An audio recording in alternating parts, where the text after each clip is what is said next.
There isn't enough time for self-care if I want to be a truly effective entrepreneur. Who needs that frou-frou stuff anyway? I'd rather see progress in my business. You have probably either heard or said something similar. I'm Dr. Mora. I'm a college professor, instructor, coach, and passionate mentor to health coaches around the world. But I haven't always been that confident and committed to my coaching career. I was hesitant to take the next step and wasn't sure what the best approach was to success and fulfillment. I decided to step into my passion and purpose of guiding health coaches on their journey from hesitant health coach to committed health coach. With a unique approach to coach growth, the Coaching Hive Blueprint combines creating a mindful vision with inspiring guidance and progress-driven learning. The Coaching Hive podcast is your glimpse into the concepts, ideas, and approaches that underscore the Coaching Hive while giving you the opportunity to implement tools and tips along the way.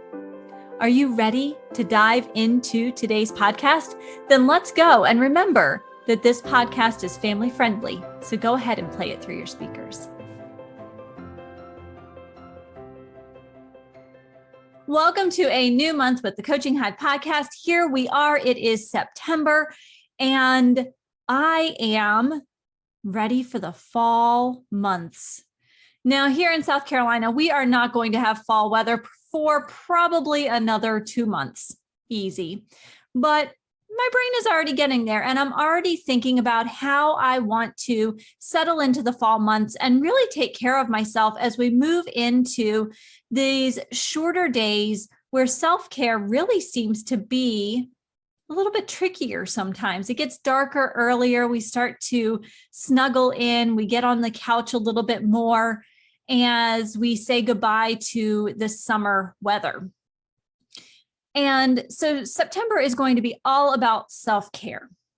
Why? Because I can't tell you how many times I've heard there isn't enough time for self-care if I want to be a truly effective entrepreneur. Or who needs that frou-frou stuff anyway? I'd rather see progress in my business. You have probably either heard or said something similar. Self-care is often put on the back burner. And I can see why you might say these things and do that, because I've been there. I've done that as well. And you think to yourself, okay, I'll do that when I get the next items ticked off my to-do list. I'll do that when, and you know what? I'll do that when becomes days and weeks and months and maybe even years down the road. And it might be because you're thinking, well, why would a bubble bath or a massage or a walk or a bike ride or even painting my nails be an integral part of my business? Let me tell you, it is an integral part of your business. And maybe painting your nails is not high on your list. Maybe it is not a form of self-care for you, but for others, I would argue it is. Maybe it's that time of the day when you sit down and you let your brain calm down, you let your body calm down, and it gives you kind of a mindless task to focus on so that you can sort through your thoughts. And you know what happens when you sort through those thoughts? You have an aha moment, and something new and innovative comes to mind. What happens when you go for that walk? Not only are you engaging your core muscles, not only are you getting your heart rate up and improving your cardiovascular health, you're allowing your brain to function more effectively, more efficiently. You are going to allow your body to get a better night's rest because you have taken a walk. And I don't know about you, but when I'm walking, I often have those aha moments. I also tend to come back from that walk ready and reinvigorated to sit down. I'm more focused and more effective. And isn't that what we want as entrepreneurs, as health coaches building businesses? Don't you want to be effective and efficient? Of course. Don't you want to be creative and innovative? Absolutely. Don't you want to be able to serve your clients with an open mind, with a creative mind, with possibilities right in front of you? 100% yes. So when we think about self-care, it's not about the frou-frou stuff. It's truly about making sure that you're taking time, away from the pulls and pushes of life to reconnect with who you are, to reconnect with your body's needs, to reconnect with your social needs, your physical needs, your psychological needs, the biopsychosocial approach.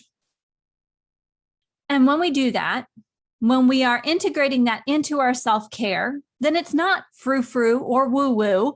It is the down and dirty work that makes us more effective, makes us much more able to move through our day-to-day lives with success.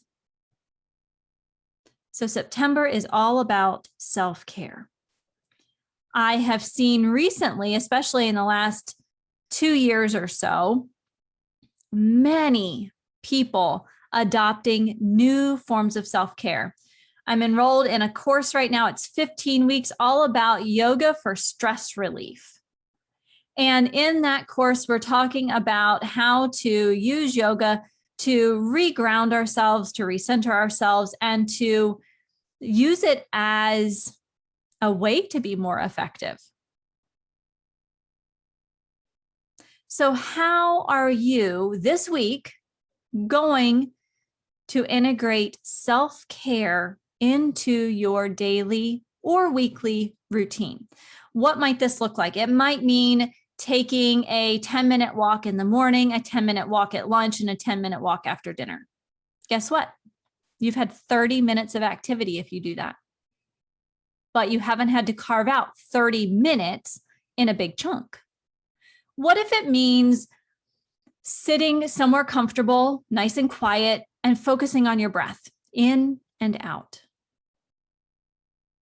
And doing that for 5 minutes at the start of the day and 5 minutes at the end of the day. What if self-care for you this week means drinking more water instead of soda? What if it means making sure you don't skip any meals? Making sure that you stop and sit down to nourish yourself with food? What do you think will happen if you make this commitment this week, just 1 week, to self-care? I can tell you what will happen.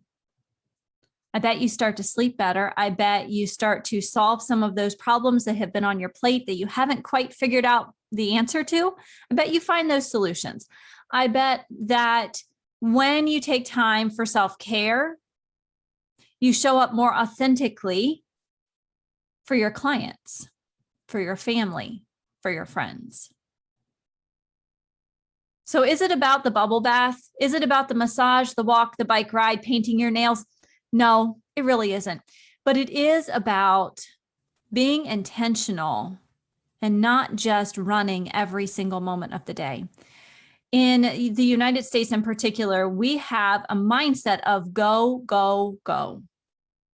And I think the pandemic has slowed that down a little bit and given people an opportunity to reset. And if you have not yet had an opportunity to do a little bit of that resetting, maybe now's the time. And it starts with just one day. And then it starts with the next day.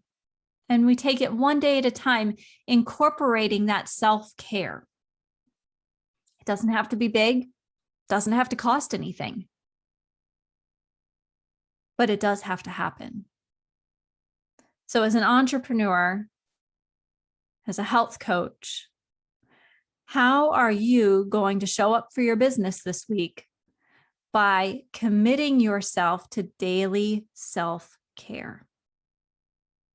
I cannot wait to hear your ideas and your thoughts as we move through the month of September and talk about self-care and talk about purpose. In August, we talked all about purpose. And you know what? Self-care will support your purpose and your passion. It will allow you to be more effective in pursuing your passion and your purpose. And if you're a health coach serving others, remaining committed to self-care will also help you be a good role model. You are going to show your clients firsthand what it looks like to take care of yourself. So maybe it's journaling, maybe it's getting outside and walking. I walk on the treadmill inside with a view of the window outside because that makes me happy. Maybe it's getting out and swimming. Maybe it's walking along the creek, going to your local national park and hiking. Maybe it's just a walk downtown. Whatever it is, whether it's painting your nails, that bubble bath, a massage, a warm cup of tea in the morning or at night. Take 10, 15, 20 minutes each day for some form of self-care to allow you to reconnect with who you are. And as you do that, notice the effects. Notice your creativity. Notice your empathy. Your empathy store is being restored. Notice your compassion. Notice your willingness to step up to those challenges and to solve those challenges. And as you do this, I'd love to hear from you. I would love to know what your favorite form of self-care is this week and how you plan to incorporate it, not just this week, but next week too. And until next week's podcast, take time each day and every day. I've kept this podcast short so that you can go and practice some self-care. So I'll see you back here next week. And in the meantime, I look forward to hearing from you about what form of self-care you're using this week.